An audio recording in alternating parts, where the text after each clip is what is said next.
कि 10 प्रशांत किशोर आ जाए। आप कह रहे हैं भैया बताइए आप कैसे भ्रष्टाचार रोकिएगा? बिल्कुल नहीं रुकेगा। कैसे रुकेगा भ्रष्टाचार? आप बताइए। जब लोग ही पैसा लेकर वोट देंगे तो भ्रष्टाचार रुकेगा कैसे? दुनिया में जितने देश हुए जिन्होंने भ्रष्टाचार पर अंकुश लगाया, खत्म तो शायद कहीं नहीं हुआ है, लेकिन दुनिया में जो देश हैं जिन्होंने भ्रष्टाचार पर अंकुश लगाया है, उन देशों का जाकर अध्ययन कीजिए। स्कैंडिनेवियन कंट्री जो हैं दुनिया में, वहां भ्रष्टाचार सबसे कम है। फिनलैंड में, स्वीडन में, डेनमार्क में, उन देशों में भ्रष्टाचार सबसे कम है। कैसे उन्होंने कम किया? उन्होंने 4 बातें करी थी। पहली बात, उन्होंने ईमानदार जनप्रतिनिधियों का चुनाव किया है। ईमानदार जनप्रतिनिधि, किसी के माथा पर तो लिखा नहीं है कि कौन ईमानदार है कौन चोर है। ईमानदारी तब आएगी जब अपने जनप्रतिनिधि को आप अकाउंटेबल बनाइएगा कि भैया तुम चोरी करोगे, तुम गलत करोगे, काम नहीं करोगे तो अगली बार तुमको हरा देंगे। तो धीरे धीरे लोग सुधरने लगते हैं। जैसे मान लीजिए बिहार में ही नल जल में लूट हुआ तो जितना वार्ड सदस्य लोग लड़े थे सब चुनाव हार गए, तो अगली बार चोरी करने से थोड़ा पहले डरेगा। लेकिन बिहार में विधायक कितना भी लूट ले जात के नाम पर, वोट तो आप उसी को दीजिएगा। आपका सांसद कितना भी बड़ा चोर हो, वोट तो उसी को आपको देना है।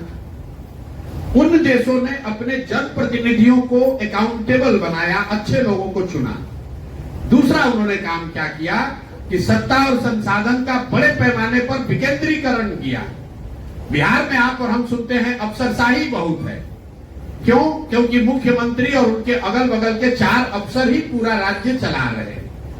पूरा जो सत्ता है, पूरा जो संसाधन है वो 4-5 लोगों के हाथ में ही है। कहने के लिए मंत्री परिषद है, कहने के लिए विधायक है, कहने के लिए मुखिया सरपंच प्रमुख हैं, लेकिन किसी के हाथ में कुछ नहीं है। 5 अफसर बैठकर जो निर्णय लेते हैं वही सब लोग को करना है। तो सत्ता और संसाधन दोनों का बड़े पैमाने पर विकेंद्रीकरण होना चाहिए। पंचायती राज एक्ट में लिखा हुआ है कि सरकारों को 1/3 विकास का राशि पंचायती राज के माध्यम से खर्च करना है। और बिहार में पिछले 30 वर्ष में कुल 3-3.25% पैसा ही पंचायती राज के माध्यम से खर्च हो रहा है। सब अफसर खर्च कर रहे हैं। तीसरा, इन देशों ने क्या किया? उन्होंने बड़े पैमाने पर जन भागीदारी की बात करी। अभी बिहार में कोई अगर योजना केंद्र सरकार की चल रही है, आपको पता ही नहीं है कि योजना चल रही है कि नहीं चल रही है। आयुष्मान कार्ड बट रहा है, आधी जनता बिहार की उसको पता ही नहीं है कि आयुष्मान कार्ड में हमको मिल रहा है कि नहीं मिल रहा है। आयुष्मान कार्ड चलाने वाले लोग हमसे आकर मिलते हैं कि भैया कैंप लगाते हैं, जाते हैं, समझाते हैं, फिर भी लोग कार्ड नहीं बनवा रहा है। किसान को 6,000 रुपया मिलना है, 6,000 से कुछ होना नहीं है, लेकिन फिर भी वो भी 6,000 किसान नहीं ले रहा है। जो सरकारी योजनाएं चल रही हैं या जो आपके लिए बनी है वो आपकी जानकारी में नहीं है। गरीब आदमी को तो बिल्कुल ही जानकारी नहीं है। और चौथा, उन देशों ने टेक्नोलॉजी का बड़े पैमाने पर प्रयोग किया। फिर मैं नल जल का उदाहरण दूंगा। सरकार ने 25,000 करोड़ से ज्यादा खर्च किया नल जल पर।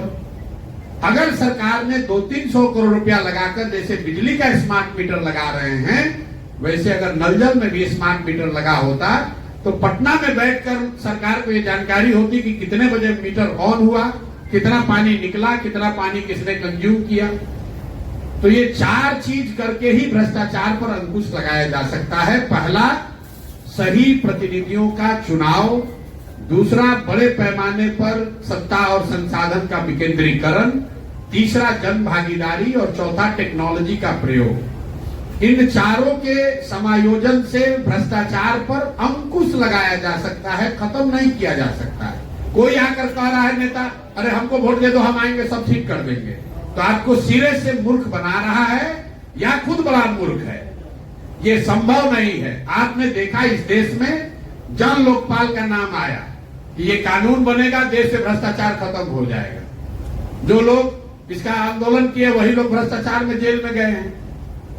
अगर इतना आसान होता तो आप समझिए देश, पूरे दुनिया में सैकड़ों देश हैं, आप ही और हमको सबसे ज्यादा बुद्धि है। दूसरे देश वाले जब लोकपाल नहीं बना देते और सब भ्रष्टाचार खत्म हो जाता है। कोई सिल्वर बुलेट नहीं है कि बस एक कानून बनाए और भ्रष्टाचार खत्म हो गया। ये सतत प्रक्रिया है। जैसे जैसे व्यवस्था को अकाउंटेबल बनाइएगा वैसे वैसे भ्रष्टाचार कम होता जाएगा। जैसे जितना आपका व्यवस्था अकाउंटेबल नहीं होगा उतना आपको भ्रष्टाचार बढ़ेगा। नेता इसलिए भ्रष्टाचार कर रहा है कि उसके मन में हारने का डर नहीं है। उसको मालूम है कि बिहार की जनता हम कितना भी लूटपाट मचा ले अंत में आकर वोट हमको ही देगा। जाति के नाम पर दे या लालू के डर से दे या भाजपा के डर से दे, वोट हम ही को देगा। पूरे देश में 5 राज्य ऐसे हैं जहां देश की 1/3 इकोनॉमी है। केरल, तमिलनाडु, कर्नाटक, आंध्र प्रदेश और तेलंगाना। ये 5 राज्य 1/3 देश की इकोनॉमी इन्हीं 5 राज्य में है। इन 5 राज्यों में अलग अलग भाषा बोली जाती है, अलग अलग विचारधारा वाले पार्टियों का शासन है, अलग अलग उनकी टोपोग्राफी है, डेमोग्राफी अलग अलग है। बावजूद इसके एक चीज कॉमन है 5 राज्य में।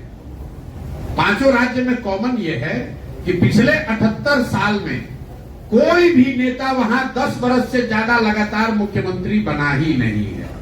वहां पर जनता हर 5 वर्ष पर उनको पलटते रहती है। तो नेता सब डर के मारे काम करता है कि काम नहीं करेंगे जनता हटा देगी। तो केरल में, कर्नाटक में, तमिलनाडु में तरक्की हो रहा है, फिर भी जनता वहां पलट रही है। और बिहार में 30-35 साल से लालू ने की सी है, फिर भी हम लोग को उसी को वोट देना है।